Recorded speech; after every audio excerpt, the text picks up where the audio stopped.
नमस्कार साथियों, हिंदी ज्ञानशाला में आप सभी का हार्दिक स्वागत है। आज के वीडियो लेक्चर में हम चर्चा करेंगे निबंध सम्राट आचार्य रामचंद्र शुक्ल जी के बारे में।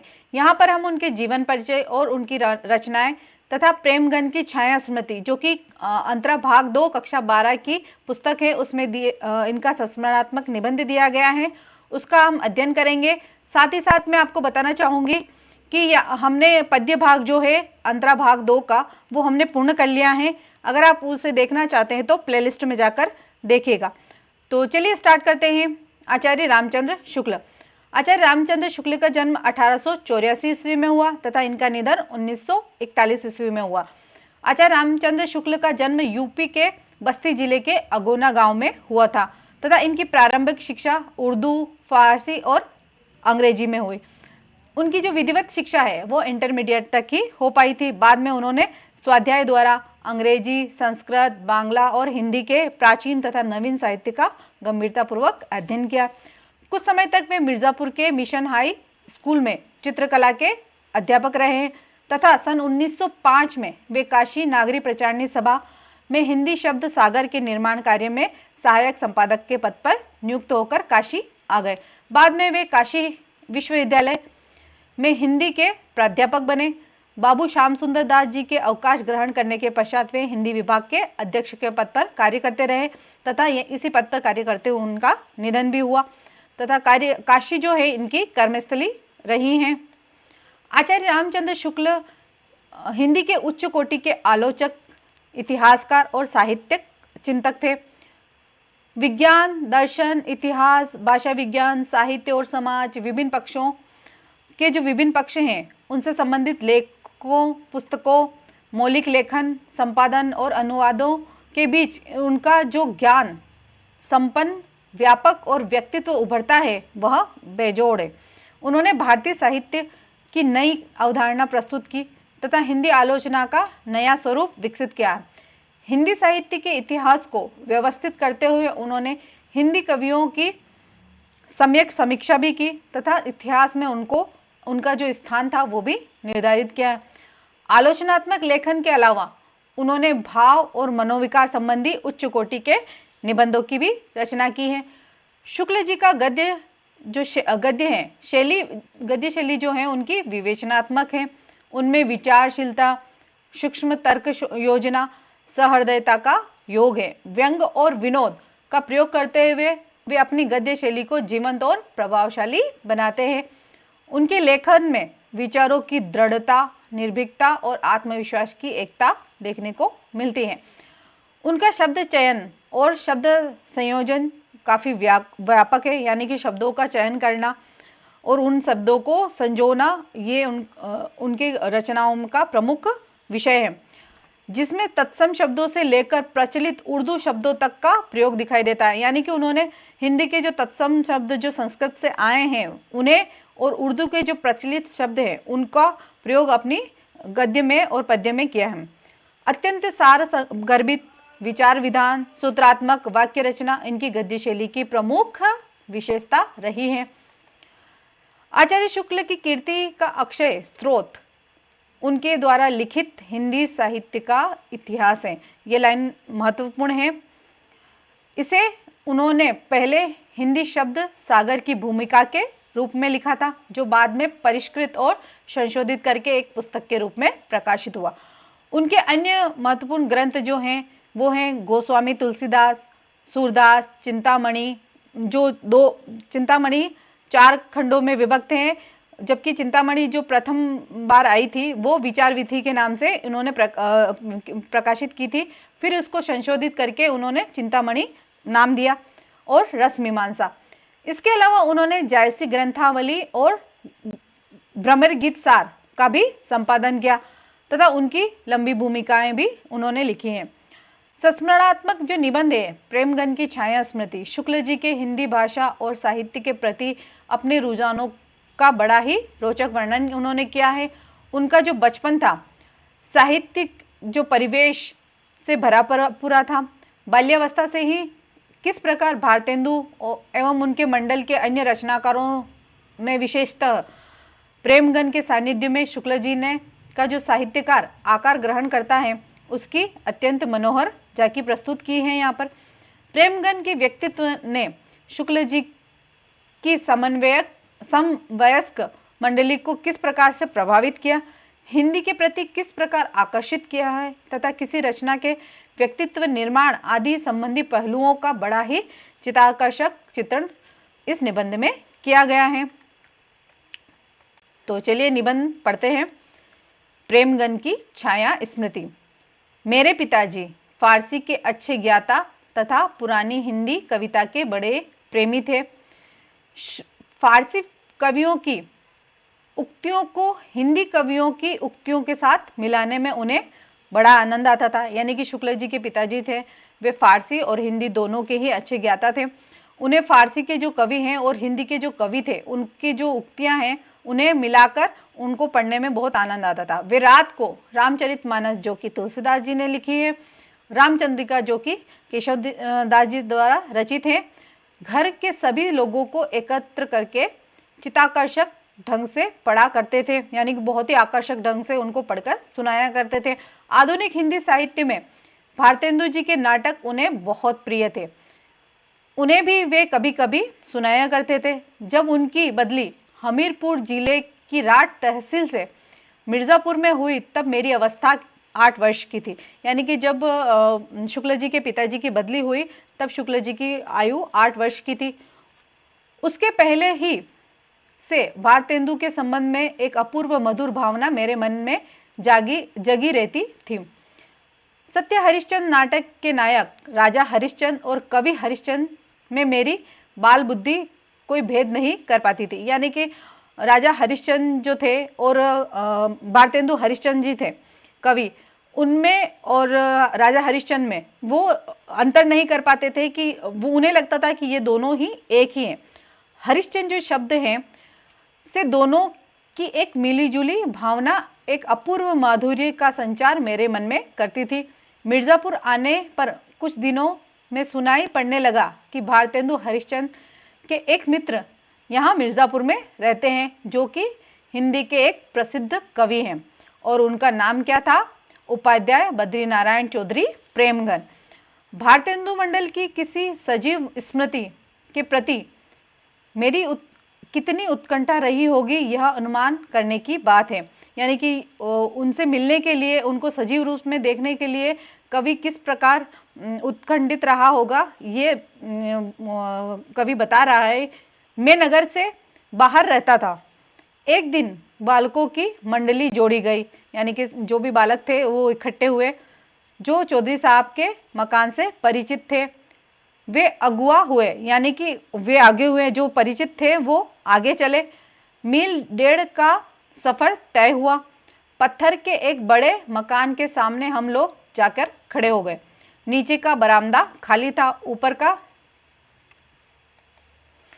ऊपर का बरामदा सघन लताओं के जाल से आवृत था। यानी कि सघन लता यानी कि बेल जो थी, ये जो बेलें हैं इससे ढका हुआ था। आवृत यानी कि ढका हुआ था। बीच बीच में खंबे और खुली जगह दिखाई पड़ती थी। उसी और देखने के लिए मुझसे कहा गया कि भाई यहीं इस तरफ ही देखो आप। कोई दिखाई नहीं पड़ा। सड़क के कई चक्कर लग गए। कुछ देर पीछे एक लड़के ने उंगली से ऊपर की ओर इशारा किया। लता प्रतान के बीच एक मूर्ति खड़ी दिखाई दी। दोनों कंधों पर बाल बिखरे हुए थे। एक हाथ खंबे पर था। देखते ही देखते यह मूर्ति दृष्टि से ओझल भी हो गई। यानी कि प्रेमगन जो जी थे वो शुक्ल जी को कुछ समय के लिए ही दिखे थे। बस यही पहली झांकी थी। यहाँ पर उनको शुक्ल जी ने प्रेमगन जी को पहली बार देखा था। जो मैं सयाना होता गया, यानी कि बड़ा होता गया, त्यों हिंदी के नूतन साहित्य की ओर मेरा झुकाव बढ़ता ही गया। क्वींस कॉलेज में पढ़ते समय स्वर्गीय बा रामकृष्ण वर्मा मेरे पिताजी के पाठियों में से थे। भारत जीवन प्रेस की पुस्तकें प्रायः मेरे घर आया करती थी।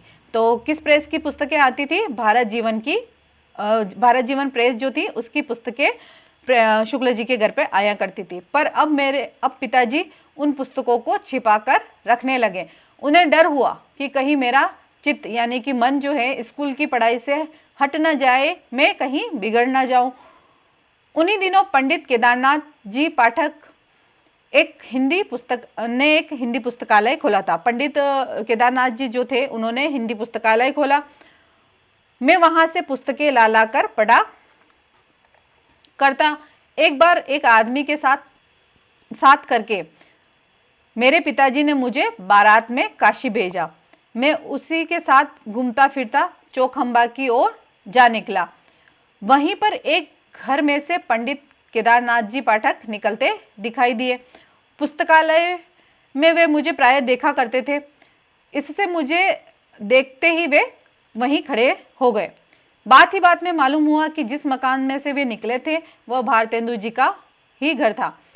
बड़ी चाह और कौतूहल की दृष्टि से मैं कुछ देर तक उस मकान की ओर न जाने किन किन भावनाओं में लीन होकर उनकी तरफ देखता रहा। यानी कि मेरी भी इच्छा थी कि मैं भी प्रेमगंज जी से, भारतेंदु जी से मिलूं। पाठक जी मेरी जो भावुकता थे उसको देखकर बड़े प्रसन्न हुए और दूर तक मेरे साथ बातचीत करते हुए गए। भारतेंदु जी के मकान के नीचे यह हृदय परिचय बहुत शीघ्र ही गहरी मैत्री में परिणित हो गया। 16 वर्ष की अवस्था तक पहुंचते पहुंचते तो समवयस्क हिंदी प्रेमियों की एक अच्छी खासी मंडली मुझे मिल गई थी, जिसने श्रीयुत काशी प्रसाद जी जायसवाल, बा भगवान दास जी हालना, पंडित बद्रीनारायण गौड़, पंडित उमाशंकर द्विवेदी जी प्रमुख थे। यानी कि जो मंडली थी उनमें कौन कौन थे? काशी प्रसाद जी जायसवाल, भगवान दास जी हालना, पंडित बद्रीनारायण गौड़ और उमाशंकर द्विवेदी जी। हिंदी के नए पुराने लेखकों की चर्चा बराबर इसी मंडली में रहा करती थी। मैं भी अब अपने को एक लेखक के रूप में मानने लग गया था। यानी कि शुक्ल जी अपने आप को एक लेखक के रूप में इन मंडली के साथ रहते रहते अपने आप को एक लेखक के रूप में मानने लग गए थे। हम लोगों की बातचीत प्रायः लिखने पढ़ने की हिंदी हुआ करती थी, जिसमें एक शब्द आता था निसंदेह इत्यादि शब्द आया करते थे। जिस स्थान पर मैं रहता था वहां पर अधिकतर वकील, मुक्तकारों और कचहरी के अफसरों और अमलों की बस्ती थी। यानी कि जहां पर शुक्ल जी रहते थे वहां पर वकील, मुक्तकार, कचहरी के जो अफसर थे वही रहते थे। ऐसे लोगों के उर्दू कानून में हम लोगों की बोली कुछ अनोखी लगती थी। यानी कि जितने भी ये वकील वगैरह सब रहते थे वे सब उर्दू भाषा ही बोलते थे, और जब शुक्ल जी हिंदी बोलते थे तो उनको कुछ अनोखा लगता था। इसी से उन्होंने हम लोगों का नाम निसंदेह रख दिया। यानी कि जो कहते हैं निकनेम जो होता है, उन्होंने निसंदेह ही लोग रख दिया उन्होंने। मेरे मोहल्ले में कोई मुसलमान सब जज आ गए थे। एक दिन मेरे पिताजी खड़े खड़े उनके साथ कुछ बातचीत कर रहे थे। इस बीच मैं उधर से जा निकला। पिताजी ने मेरा परिचय देते हुए कहा, इन्हें हिंदी का बड़ा शौक है।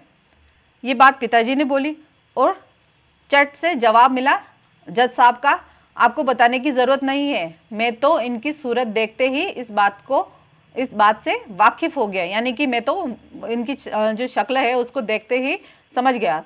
मेरी सूरत में ऐसी क्या बात थी? अब शुक्ला जी सोच रहे हैं कि मेरी ऐसी जो सूरत है इसमें ऐसी क्या बात हो गई।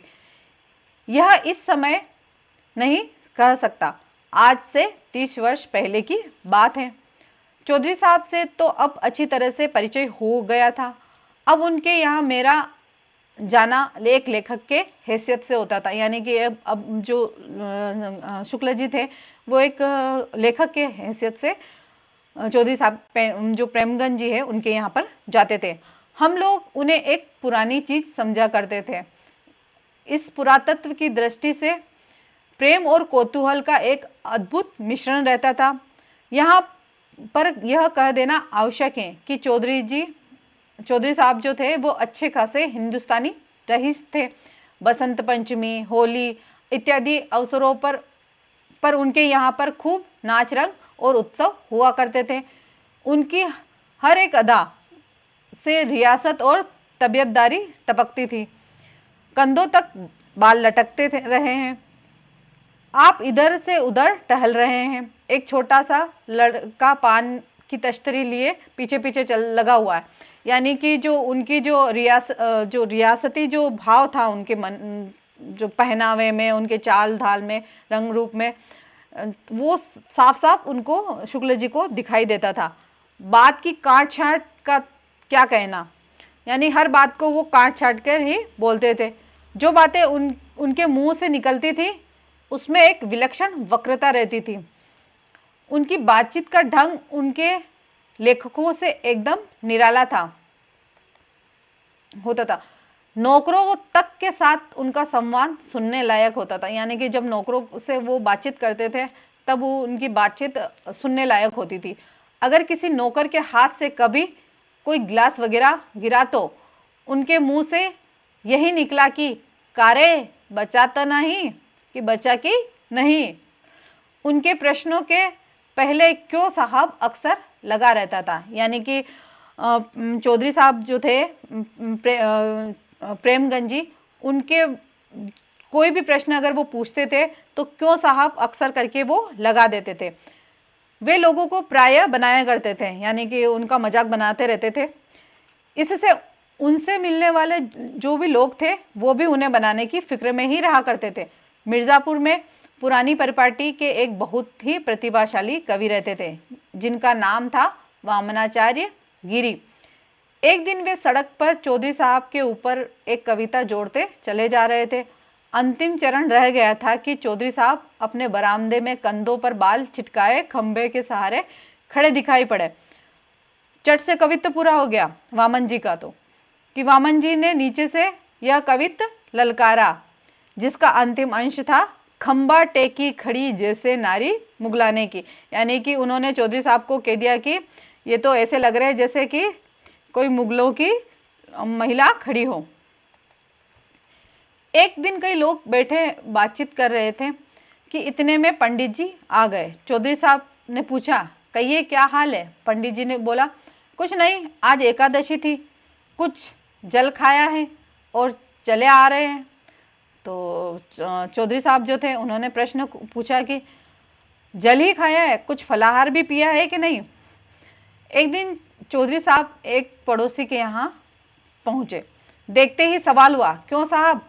एक लफ्ज में अक्सर सुना करता हूँ पर यह उसका ठीक अर्थ समझ ना आया। आखिरकार घन चक्कर के क्या मानी है, यानी कि घन चक्कर का क्या अर्थ है और उसके क्या लक्षण है? पड़ोसी महाशय जो थे वो बोले, वाह, यह क्या मुश्किल बात है।